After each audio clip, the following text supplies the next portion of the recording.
वो मिलकर चुनेंगे कि दल का नेता कौन होगा। और उस समय मीडिया को स्वाभाविक तौर पर यह जानकारी हो गई कि ये दल बन गया, और दल बनने के बाद लोगों ने मिलकर दल का नाम ये तय किया है, उसके संविधान में इन बातों का प्रावधान किया गया है, दल की प्राथमिकता ये है, दल के नेता कौन है, ये सारी बात लोग मिलकर बताएंगे। और युवाओं को राजनीति में लेकर के आप आ रहे हैं, युवाओं को आप राजनीति में स्थापित कर रहे हैं या अपने आप को स्थापित कर रहे हैं?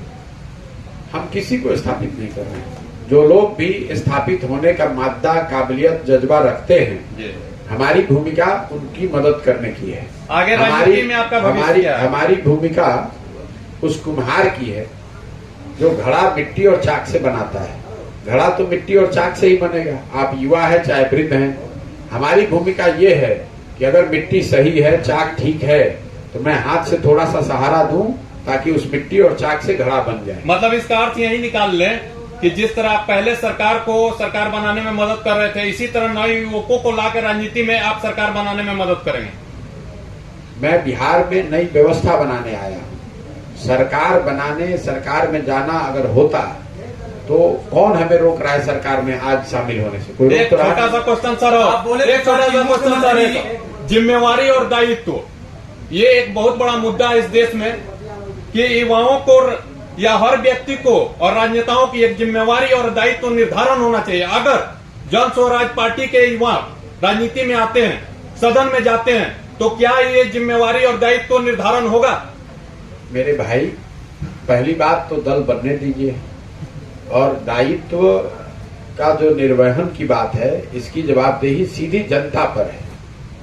दल अपने स्तर से, नेता अपने स्तर से काम करता है या करने का दावा करता है, वो कर पा रहा है कि नहीं, ये जांचने, परखने और उसका मूल्यांकन करके नंबर देने का अधिकार इस देश के संविधान ने देश की जनता को दिया है। इसीलिए हर 5 वर्ष पर चुनाव होता है, ताकि आप मूल्यांकन करके ये बता सके कि जिन दायित्वों के निर्वहन के लिए आपने लोगों को चुना था, उस दायित्व का निर्वहन उन लोगों ने किया कि नहीं किया। सर, आपने विकास की बहुत सारी बातें की, लेकिन कहीं ना कहीं इसमें बिहार को मतलब एक प्रशासनिक और अब जिस तरह से आपराधिक माहौल बना हुआ है, और कोई भी सरकार हो, या राजद हो या महागठबंधन हो चाहे एनडीए की सरकार हो, हमेशा कुछ न कुछ ज्यादा ही मतलब अपराध बढ़ा है। लेकिन इस टाइम कुछ ज्यादा ही अपराध, लेकिन अपराध पर लेकर आप कभी भी कोई क्लियर बात नहीं करते। अपराध को लेकर इसलिए नहीं बोलते हैं कि मैं जनरली उन्हीं बातों पर चर्चा करता हूं जिसकी मुझे बिल्कुल समझ है।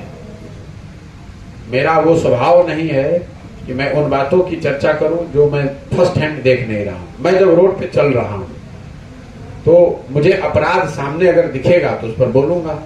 मुझे सड़क नहीं टूटी हुई दिख रही तो सड़क पर बोल रहा हूं। मैं कहा सुनी बात पर जो अपराध को लेकर घटनाएं रोज बताई जा रही हैं, मीडिया में आ रही हैं, वो तो चर्चा में है। मैं उसमें नया क्या बता दूंगा?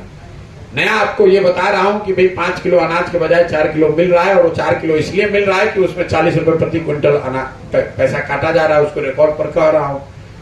कहाँ गोली चल रही है, कहाँ थाना लूटा जा रहा है, तो आप खुद आपको पहले ही से पता है। मैं उसमें नया क्या बता दूंगा? मैं तो आप ही की खबर को दोबारा आपको बताऊंगा, इसलिए नहीं बात कर रहे हैं।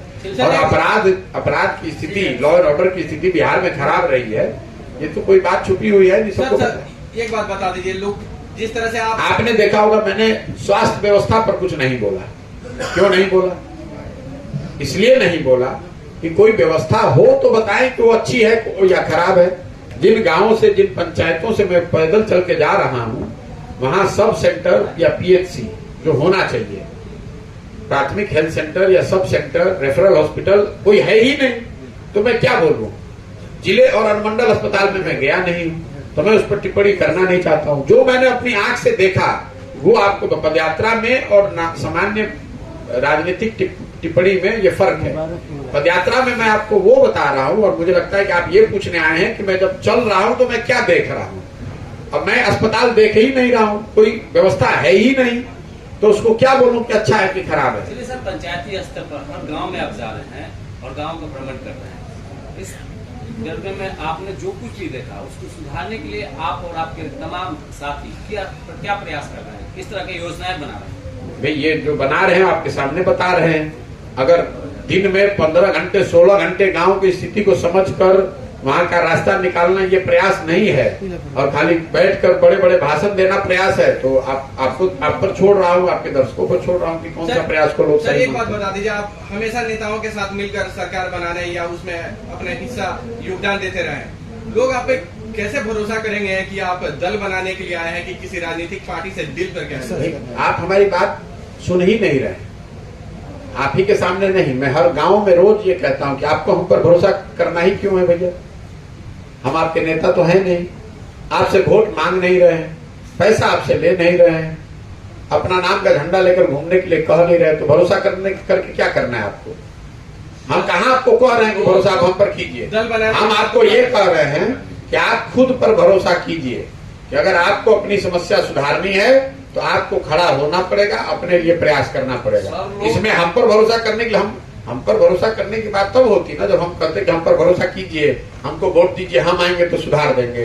हम तो उल्टी बात कर रहे हैं कि हम पर भरोसा करके अगर आप वोट दीजिएगा तब भी कुछ नहीं होगा। आपको उठना पड़ेगा, अपने लिए खड़ा होना पड़ेगा। आप पहले देखिए तो कि क्या कर रहे हैं। जब आप उसको देख ही नहीं रहे, अपना क्वेश्चन लिख कर आए हैं, अब वही पूछिएगा। अगर पदयात्रा में हमने आपको कहा कि जो हम देख रहे हैं वो बता रहे हैं, तो जो पदयात्रा में मैं बोल रहा हूँ उसको पहले सुनिए, तो उस पर न सवाल पूछिएगा। चलिए सर, पद यात्रा के माध्यम से सिवान वासियों को क्या समझाते हैं? सर एक सवाल मेरा है कि बहुत सारे लोग हैं, हम लोग गांव देहात के रहने वाले हैं, तो बहुत लोग कहता है कि दूसरा के बराबर उतर रहे मुख्यमंत्री, अब अपने बने के चक्कर में लागल बड़ा प्रशांत किशोर, इस पर आपका क्या कहना है? अभी भी लोग कह रहा है। ठीक तो बात है, क्या दिक्कत है? लोगों को कहने दीजिए। आप मुख्यमंत्री बनने के लिए तैयार हैं? अरे मेरे भाई, उन्हें क्या कहिए? अरे मेरे भाई, जितने लोग ये कहने वाले हैं उससे बहुत बड़ी संख्या में लोग ये कहने वाले हैं कि अगर हमको सरकार बनाने की बात हो तो आज जो सरकार आप चुन लीजिए उसमें कहिए, हम कल उसमें शामिल हो जाते हैं। उसके लिए पदयात्रा करने की क्या जरूरत है? आपको क्या लगता है? आप गांव, आपने कहा कि आप गांव देहात के हैं, आपको क्या लगता है कि अगर आज जो सरकार चल रही है, अगर हम ये बना लें कि हमको इस सरकार में शामिल होना है तो हमको कितना देर लगेगा उसमें जाने में? यही तो लोग कितना देर लगेगा ये ना बताओ। यही सवाल है लोगों का मन में। अरे हम जो पूछ रहे हैं वो बताओ सवाल।